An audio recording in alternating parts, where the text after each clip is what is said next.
You are accusing us of complaining? Let me make sure I'm understanding this correctly. The world's best complainers, the ultimate victims, the professional complainers in the WNBA, they want to accuse their fan base of whining and complaining? This is incredibly confusing to Uncle KC because I didn't know that the WNBA had a fan base. I didn't know Angel Reese had a fan base. Well, Angel Reese has millions of fans. She is a huge star. I know Angel Reese has plenty of admirers on social media. I know her bikini pictures are some of the most downloaded on Lonely Man's, but those are not fans of pretend basketball. They are not watching with anticipation, waiting for Angel Reese to miss another layup. They're anticipating a wardrobe malfunction. I damn sure didn't know that DiJonai Carrington had a fan base. Normal people, we would call those parents, but according to DJ, they're my fans. For years, I have accused the NBA of being at war with its own fan base. Outside of nationally televised games, it is damn near impossible to watch the NBA. If you live in New Orleans, for example, and you pay $200 for NBA League Pass to watch the Pelicans during the regular season, the NBA blacks out the games. The NBA will even send you a nice little message. Thanks for your money, but you can't watch what you paid for. In order to watch the Pelicans in New Orleans, you need to drive to your local Radio Shack and buy a CB antenna.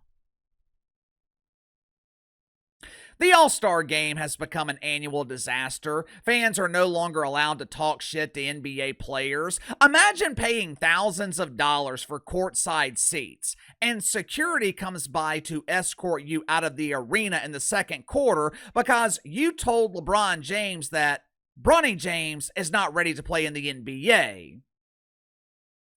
Load management, stars missing games during the regular season, coaches lecturing fans on the importance of fighting mythical racism. Now, to their credit, things have improved in the NBA, but for the longest time, it seemed like the league hated its fan base. But there is a huge difference between the NBA and the dump.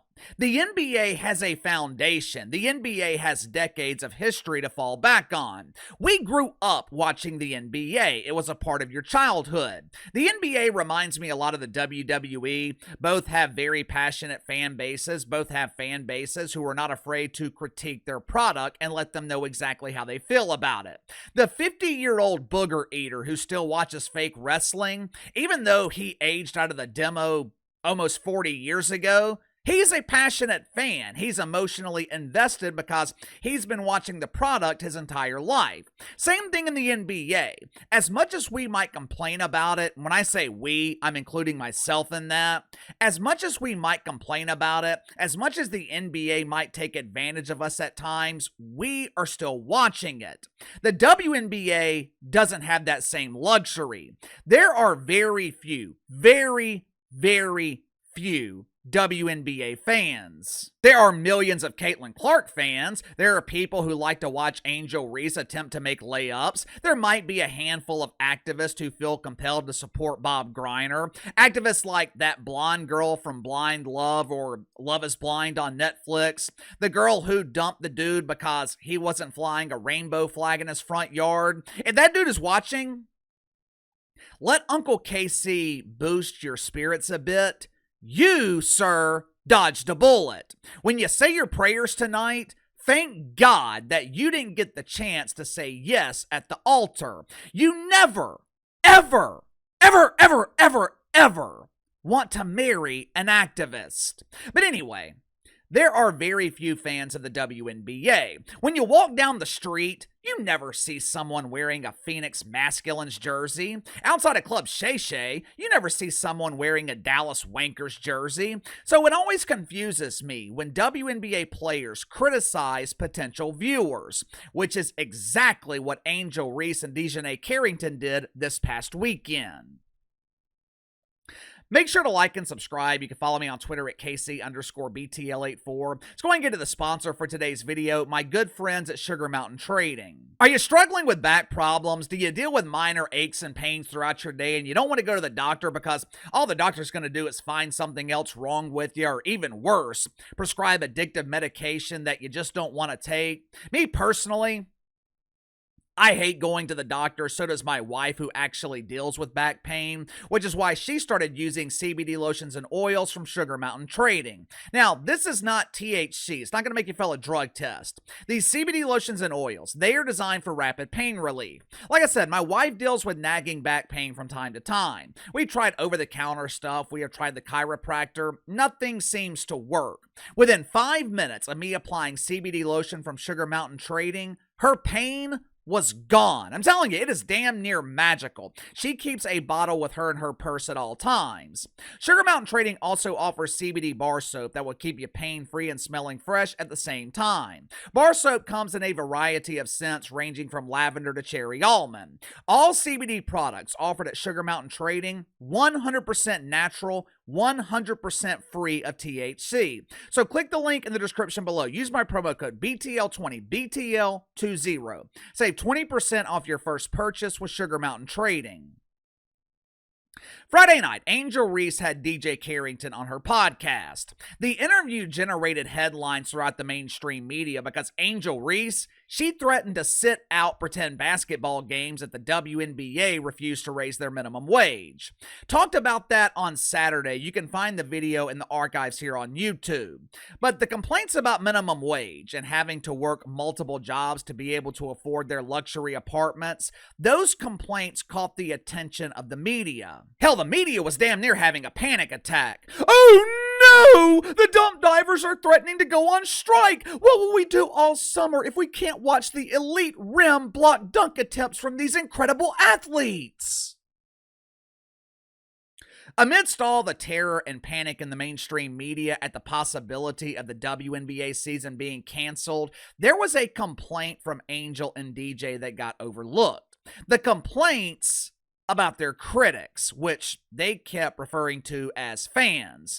They were talking about what they felt were the common critiques of the WNBA, why people don't watch the league. All they had to do was ask Uncle KC, and I would have told them why no one is watching the dump. The on-court product is disastrous, pace of play is slow, lack of athleticism. If you had a dunk contest in the WNBA, the rim would be the winner. Inability to make layups, unlikable, unrelatable players. Hell, I could keep going, but you get the point. Now, in all fairness, I am heavily biased because I hate the WNBA. I don't hate women's basketball, but I cannot stand the WNBA. But according to Angel Reese and DJ, that is not the reason people aren't watching the dump.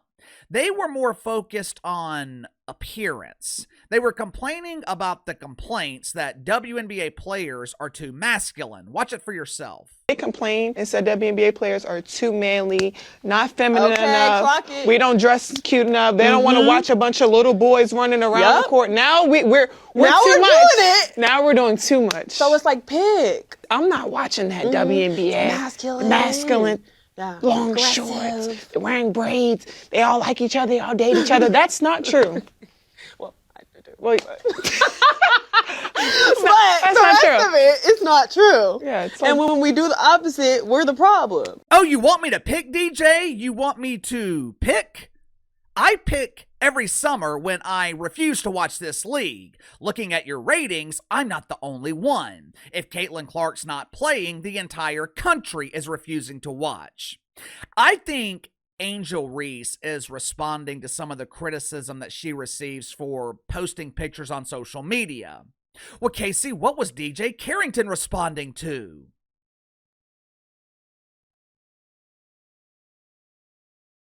I have no idea. No one's ever heard of DJ Carrington before, so who gives a shit what she was responding to? But Angel Reese, she is responding to her critics who claim that she dresses too provocatively. Now, me personally, I don't have a problem with Angel Reese and how she dresses. If she wants to wear next to nothing and share those pictures with the lonely men who follow her on social media, go for it. Obviously, the minimum wage in the WNBA ain't enough for her to survive. Angel Reese has got to make money somehow. If exploiting herself on social media is how she is choosing to make her living, good for Angel Reese, but you can't post provocative pictures and then turn around and complain about being over-sexualized. Lonely men keep looking at my goodies. It's not fair. They treat me like an object of their desire instead of a basketball player. Yeah, no shit. Because you keep portraying yourself like an object of desire instead of portraying yourself like a basketball player. You know, this is going to be a very critical season for the WNBA. The next 12 months, they could be crucial for the future of this league. Kat Engelbert and the WNBA, they're in a tough spot here. If they had competent leadership, this would be very simple. Problem is, neither Adam Silver or Kat Engelbert had the ability to stand up to their own players. If the WNBA operated like an actual business, there is no way they are handing out raises to players. Maybe they make an exception for Caitlin Clark, but with the players' union involved, that probably wouldn't be possible. The league would point to the $50 million they lost last season, and they would say, there's no way we are giving raises to unknown players. There is no way we are giving more money to players who can't generate profit. If the WNBA operated like a business, the players wouldn't go on strike because they would know they don't have any leverage. But as you guys know, the WNBA is not a business, it's a charity. It's a league of entitlement. On the surface, the WNBA looks successful. The dump appears to have transformed into the polished turd. The players, they are going to use that as leverage to receive record-breaking salaries. And the damn WNBA, they will probably give it to them. One of the reasons Kat Engelbert will give in, I think she knows if players go on strike, she knows if a full season is canceled, the dump will never recover. But anyway, give me your thoughts on this. Angel Reese, DiJonai Carrington, they complain about WNBA fans complaining about the WNBA. A hell of a lot of complaining going on in the dump right now. Is this one of the reasons that WNBA players are so unlikable? You know, sometimes I feel like Angel Reese does this on purpose. I feel like she plays the role of the villain intentionally. I don't know. You tell me. Sound off in the comments below. Best way to contact me is through email, btlkc84@gmail.com. I'll see you guys tomorrow.